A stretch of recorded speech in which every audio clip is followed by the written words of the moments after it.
പാകിസ്ഥാന് തിരിച്ചടി നൽകാൻ തിരക്കിട്ട ചർച്ചകൾ. പ്രധാനമന്ത്രി രാജ്നാഥ് സിംഗുമായി കൂടിക്കാഴ്ച നടത്തി. ഇന്ത്യ വിരുദ്ധത പ്രചരിപ്പിക്കുന്ന പാക് യൂട്യൂബ് ചാനലുകൾക്ക് രാജ്യത്ത് നിരോധനം. കേന്ദ്ര സർക്കാരിനെതിരായ കോൺഗ്രസ് കേരളയുടെ ട്വീറ്റ് ആയുധമാക്കി പാകിസ്ഥാൻ നേതാക്കൾ.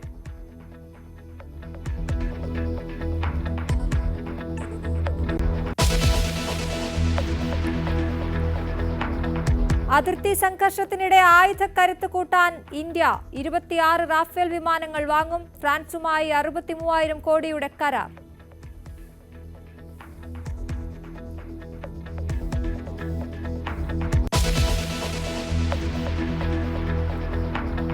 മുഖ്യമന്ത്രിയുടെ ഓഫീസിനും വീടിനും ബോംബ് ഭീഷണി. മയക്കുമരുന്ന് വേട്ടയ്ക്കെതിരെ പ്രതികാരം ചെയ്യുമെന്ന് സന്ദേശം എത്തിയത് ധനകാര്യ സെക്രട്ടറിയുടെ ഇമെയിലിൽ.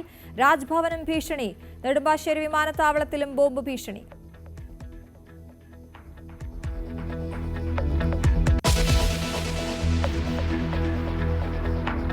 KM എബ്രഹാമിന്റെ 12 വർഷത്തെ സ്വത്ത് വിവരങ്ങൾ CBI അന്വേഷിക്കുന്നു. മുംബൈയിലെ 3 കോടിയുടെ അപ്പാർട്ട്മെന്റും കൊല്ലത്തെ ഷോപ്പിംഗ് കോംപ്ലക്സും അന്വേഷണ പരിധിയിൽ.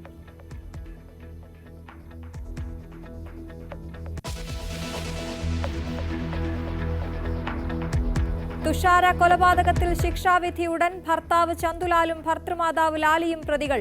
2 കുഞ്ഞുങ്ങളുടെ അമ്മയെ കൊന്നത് പട്ടിണിക്കിട്ട്. വിധി പറയുക കൊല്ലം അഡീഷണൽ ജില്ലാ ജഡ്ജ്.